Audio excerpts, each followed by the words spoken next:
Special जिम्मेदारी दी गई है, तो उन्होंने मुझे अपॉइंटमेंट दी और फिर 1.5-2 घंटे तक हमारी वहाँ पर चर्चा चली। खुद परमजीत माही जी भी मेरे साथ इस चर्चा में थे और उन्होंने भी भारत में क्या क्या हो रहा है, मैंने भी भारत में क्या क्या हो रहा है, ये सारी बातें वहाँ पर बताई। और Satpal Mamanshi Ambedkar International Mission UK के माध्यम से उन्होंने जो मुझे मेमोरेंडम तैयार करके दिया था वो मैंने वहाँ पर सबमिट किया।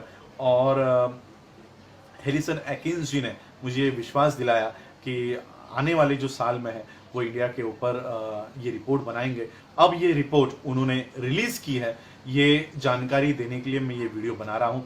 भारत के सभी मीडिया ने इस रिपोर्ट का बहिष्कार किया है, बॉयकॉट किया है। कोई भी मीडिया ये रिपोर्ट नहीं बताना चाह रहा कि इस रिपोर्ट में क्या लिखा है, और इसलिए ये वीडियो बनाकर मैं आप लोगों को बताना चाह रहा हूँ कि ये रिपोर्ट में क्या लिखा हुआ है। सबसे पहले तो ये जानकारी देना चाहता हूँ कि USCIRF, United states commission for international religious freedom ने यह कबूल किया कि भारत में धार्मिक अल्पसंख्यकों का उत्पीड़न हो रहा है, उनकी हत्याएं हो रही है। जय श्री राम न बोलने पर उन मुसलमानों को मारा जा रहा है, शेड्यूल कास्ट के बच्चों को मारा जा रहा है।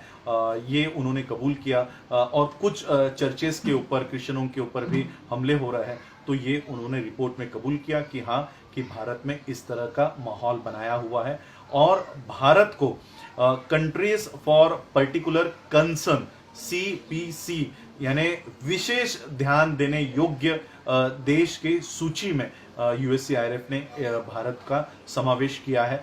अब इसके बाद भारत में किसी भी तरह का हेट स्पीच होता है, धार्मिक उत्पीड़न होता है, किसी भी अल्पसंख्यक, चाहे वो मुस्लिम हो, चाहे वो बुद्धिस्ट हो, या चाहे क्रिश्चियन हो, किसी भी धार्मिक अल्पसंख्यकों के ऊपर अगर कोई भी अन्याय होता है, कोई भी अत्याचार होता है, किसी सिख को भी अगर कोई अन्याय अत्याचार होता है, तो यूएससीआईआरएफ उसमें डायरेक्टली इंटरफेयर करेगी। और इस तरह का पहला ये कदम उन्होंने उठाया है कि भारत को उन्होंने CPC के लिस्ट में समाविष्ट किया है, कंट्री ऑफ पर्टिकुलर कंसर्न के यादी में, सूची में भारत का समावेश यूएससीआईआरएफ ने किया है।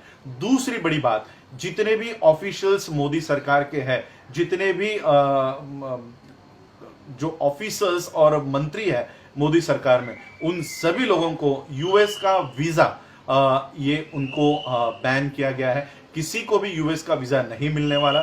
और खुद अभी मोदी भी, जो ट्रम्प के इतने अच्छे क्लोज फ्रेंड बताए जाते हैं, तो खुद अब आने वाले समय में मोदी और अमित शाह के ऊपर भी इस तरह का बैन, इस तरह का जो सैंक्शन है, ये लाने का काम यूएससीआईआरएफ ने, ये सेकेंड पॉइंट मैं बता रहा हूं कि यूएससीआईआरएफ ने ये कदम उठाया है कि भारत मोदी सरकार के सभी ऑफिशियल्स को, किसी को भी वीजा यूएस का नहीं मिलेगा। और तीसरा कदम उन्होंने उठाया है कि जो फंड वो लाया करते थे, मोदी यहां पर लाया करते थे, जो बीजेपी और आरएसएस को फंड देने का काम कर रहे थे, जो डाइवर्ट करके वहां पर वो सारा फंड देने का काम कर रहे थे, तो यूनाइटेड नेशंस ने, यूएस ने ये इस फंड को रोक दिया है। अब वो बीजेपी को, मोदी को किसी भी तरह की आर्थिक सहायता नहीं करेगी। इस तरह के 3 ये बड़े फैसले यूएससीआईआरएफ ने लिए हैं।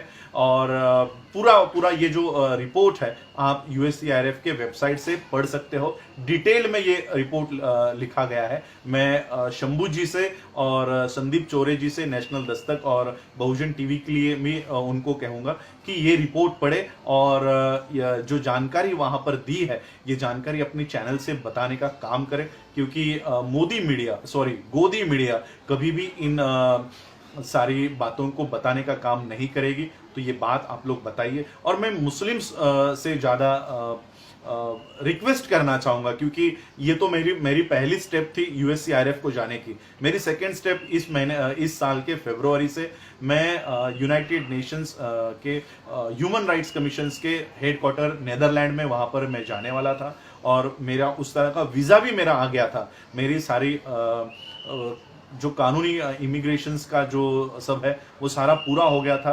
मुझे स्पॉन्सरशिप भेज दी थी। मेरा सारा टिकट्स का भी सारा बंदोबस्त हो चुका था, लेकिन कोविड के वजह से, कोरोना की वजह से ये सारा मामला ठप हो गया।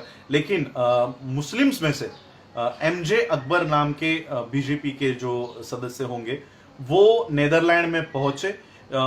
यूनाइटेड नेशंस की जो ह्यूमन राइट्स कमीशन की एक शाखा है जो पूरे विश्व में मानव अधिकारों के उल्लंघन के ऊपर कानूनी कार्रवाई करती है, ये वहां पर जाके उन्होंने कहा कि भारत के किसी भी मुसलमानों के ऊपर कोई भी तरह का अन्याय और अत्याचार नहीं होता है। इस तरह का बयान एमजे अकबर ने वहां पर दिया है। तो मैं भारत के मुस्लिम से भी विनती करना चाहूंगा कि अपने हक और अधिकार